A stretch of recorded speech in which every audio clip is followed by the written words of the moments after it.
Assalamualaikum warahmatullahi wabarakatuh.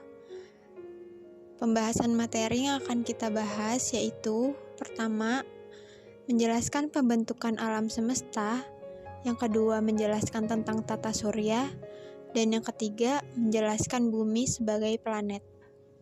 Sebelum memasuki pembahasan materi, izinkan saya dan dua rekan saya memperkenalkan diri terlebih dahulu.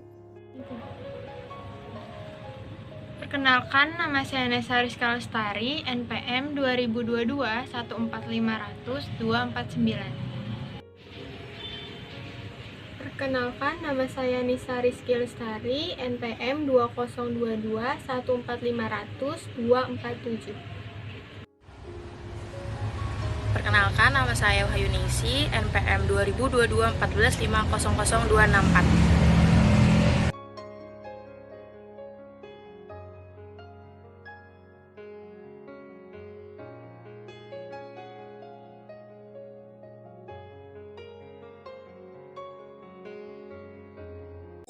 Materi pertama yang akan kita bahas yaitu pembentukan alam semesta. Tapi sebelumnya, kalian tahu gak sih apa itu yang dimaksud dengan alam semesta? Yuk kita simak dulu penjelasannya. Alam semesta adalah tempat yang sangat besar dan luas, rumah bagi bumi, tata surya, galaksi, hingga benda langit lainnya. Alam semesta juga merupakan ruang di mana di dalamnya terdapat kehidupan biotik maupun ambiotik, serta segala peristiwa alam yang dapat diungkapkan maupun tidak. Nah, setelah mengetahui pengertian dari alam semesta, yuk kita jelajahi bagaimana sih alam semesta dan bumi bisa terbentuk. Pertama-tama, saya akan membahas The Big Bang Theory. Menurut Big Bang Theory, alam semesta terbentuk karena adanya ledakan galaksi yang maha dahsyat. Galaksi-galaksi ini berasal dari massa tunggal yang menyimpan suhu energi yang sangat besar. Hal ini menimbulkan ledakan yang maha dahsyat hingga menghancurkan massa tunggal tersebut. Untuk penjelasan lebih lanjut mengenai teori Big Bang ini, yuk mari kita simak video penjelasan berikut. Teori Big Bang atau ledakan besar adalah teori terbentuknya alam semesta yang paling terkenal dan paling masuk akal.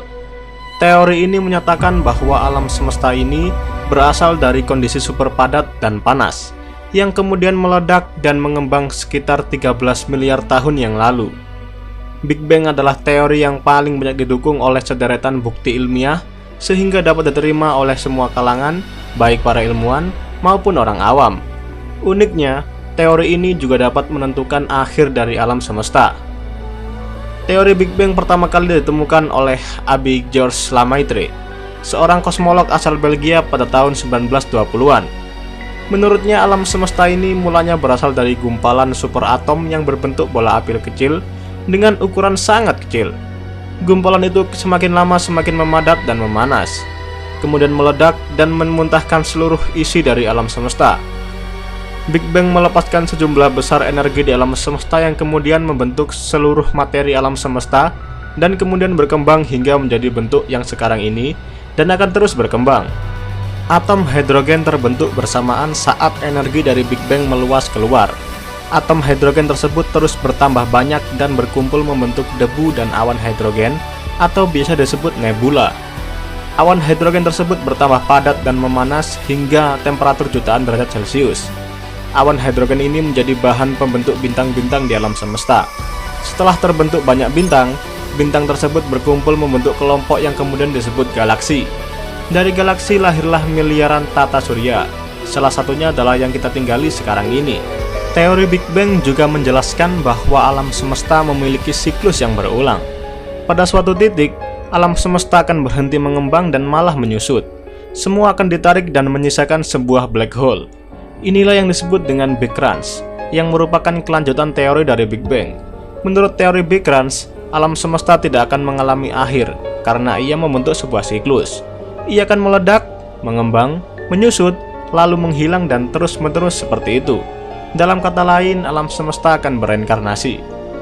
Kurang lebih itu tadi adalah penjelasan singkat dari teori Big Bang dan terbentuknya alam semesta. Ingat, semua penjelasan tadi adalah teori. Jadi, kalian kemudian jangan menganggap teori tadi adalah fakta sebenarnya yang terjadi di alam semesta ini. Apalagi menyangkut pautkan teori ini dengan kepercayaan atau agama. Terima kasih atas perhatiannya dan sampai jumpa di video selanjutnya. Materi selanjutnya yang akan kita bahas adalah mengenai tata surya. Apa sih tata surya itu? Tata surya merupakan kumpulan benda langit yang terdiri atas sebuah bintang yang disebut matahari dan semua objek yang terikat oleh gaya gravitasinya. Yang pertama ada matahari. Matahari atau surya adalah bintang di pusat tata surya. Bentuknya nyaris bulat dan terdiri dari plasma panas bercampur medan magnet. Matahari memiliki gaya gravitasi, sehingga benda-benda langit beredar mengelilingi matahari. Benda langit tersebut antara lain seperti planet, asteroid, komet, dan meteoroid. Berikutnya ada Merkurius, yaitu planet terkecil di tata surya dan sekaligus yang terdekat dengan matahari. Periode revolusi planet ini merupakan yang terpendek dari semua planet di tata surya. Venus. Venus adalah planet yang lebih kecil dari Bumi dan tidak memiliki satelit. Planet ini dilapisi dengan awan tebal yang tidak mengandung uap, air, dan oksigen. Planet yang sering disebut bintang kejora ini menempati urutan kedua yang terdekat dengan matahari. Bumi atau planet yang saat ini kita tempati adalah planet ketiga dari matahari, yang merupakan planet terpadat dan terbesar kelima dari 8 planet dalam tata surya. Selanjutnya ada planet Mars. Planet ini adalah planet terdekat keempat dari matahari. Planet ini sering dijuluki sebagai planet merah, karena tampak dari jauh kemerah-merahan. Jupiter. Planet ini merupakan planet terdekat kelima dari matahari. Jupiter merupakan raksasa gas dengan massa 1/1000 massa matahari dan 2,5 kali jumlah massa semua planet lain di tata surya. Selanjutnya ada Saturnus. Saturnus adalah planet ke-6 dari matahari dan merupakan planet terbesar kedua di tata surya setelah Jupiter. Saturnus terkenal dengan sistem cincina yang unik, yang sebagian besar terdiri dari partikel-partikel es dengan sedikit puing-puing batu dan debu. Uranus. Uranus adalah planet ke-7 dari matahari. Uranus memiliki gas yang berwarna biru kehijauan dengan awan tebal yang menutupinya. Cincin Uranus diyakini berasal dari fragmentasi tabrakan sejumlah bulan yang pernah terjadi di sekitar Uranus. Dan sejauh ini Uranus memiliki 13 cincin. Nah, yang terakhir ada Neptunus. Neptunus merupakan planet terjauh yang ke-8 jika ditinjau dari matahari. Planet Neptunus ini adalah planet yang di dalamnya terdapat angin dan badai. Karena itu, Neptunus disebut planet yang paling istimewa dalam tata surya.